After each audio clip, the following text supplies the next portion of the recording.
ક્યારેક સામાન્ય વરસાદમાં નદી નાળા કે તળાવમાં જવું કેટલું જોખમી બને છે તેનું ઉદાહરણ આજે સાબરકાંઠાના ઈડરના એક પરિવારને જોવા મળ્યું છે, જેમાં લોકો 4 ગયેલા પરિવારને પરત ફરતી વખતે સામાન્ય દેખાતા પાણીમાં કાન નાખતાની સાથે જ અચાનક કરોલ નદીમાં પૂર આવતા 1.5 કિલોમીટર સુધી કાર પાણીમાં તણાઈ હતી. તેમજ 1.5 કિલોમીટર કાર ખેંચાયા બાદ ઈડર ફાયર ફાઇટરની ટીમે દંપતીને બચાવી લેવામાં સફળતા મેળવી છે.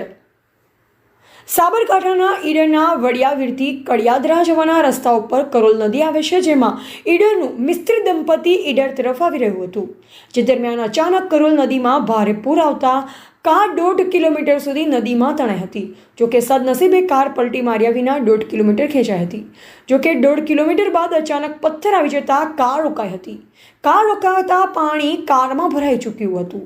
તેમજ પરિવારે જીવન બચાવવા કારની છત ઉપર આશરો મેળવ્યો હતો.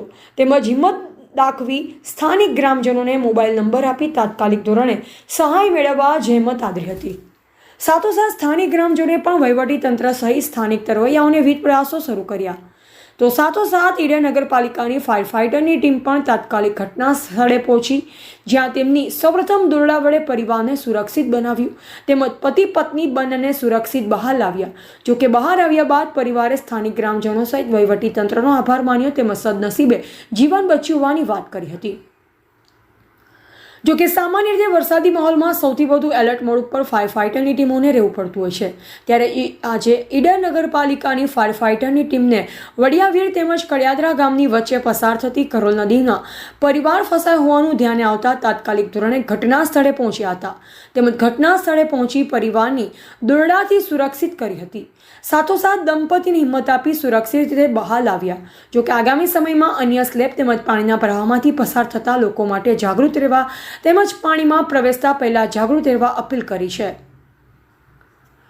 જોકે સદનસીબે આજે બચેલા દંપતીએ ઈશ્વરના આભાર સાથે અન્ય લોકોને જાગૃત થવાની વાત કરી, ત્યારે આગામી સમયમાં સાબરકાંઠા સહિત ગુજરાતમાં આવી ઘટના ન બને તે પણ મહત્વનું બની રહે છે. એવા રાજકમલસિંહ પરમાર, ભારતની અસ્મિતા, સાબરકાંઠા.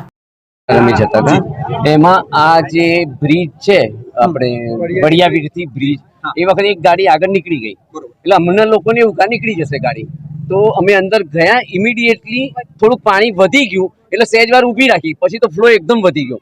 ફ્લો એટલો વધ્યો કે બારી સુધી પાણી આવી ગયું. પછી ગાડી સીધી અંદર પડી લગભગ 1.5 થી 2 કિલોમીટર આટલે સુધી ખેંચીને ગાડી આવી. પછી ફાયર બ્રિગેડમાં ફોન કર્યો, પોલીસમાં ફોન કર્યો, ઇવન અમદાવાદ બાબુભાઈ જમનાદાસ જે છે એમને ફ્લાઇટ પેલી હેલિકોપ્ટર માટે બી એ લોકોએ વ્યવસ્થા કરેલી અને બોટની પણ વ્યવસ્થા કરેલી. મીનવાઇલ આ ભાઈ ડોક્ટર જે છે એમને ખૂબ મદદ કરી અને આપણા ફાયર બ્રિગેડના છોકરાઓ બધા જે છે, શું નામ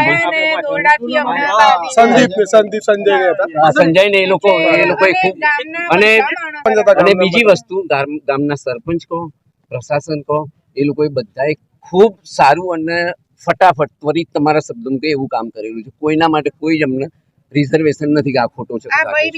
બરાબર. કડિયાદરાની વચ્ચે કેરોલ નદીમાં અમને રેસ્ક્યુ કોલ મળેલો.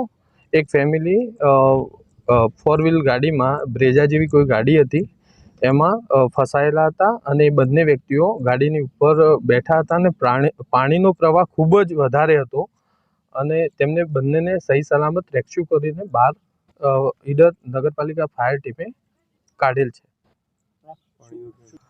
લોકોનો ખૂબ જ સારો સપોર્ટ રહ્યો છે અને અમને બહુ જ હેલ્પ કરી છે. પાણીની અંદર કહો કે રસ્તા પકડવામાં કે બીજી અમારી કામગીરીમાં એમને ખૂબ જ સપોર્ટ કર્યો છે.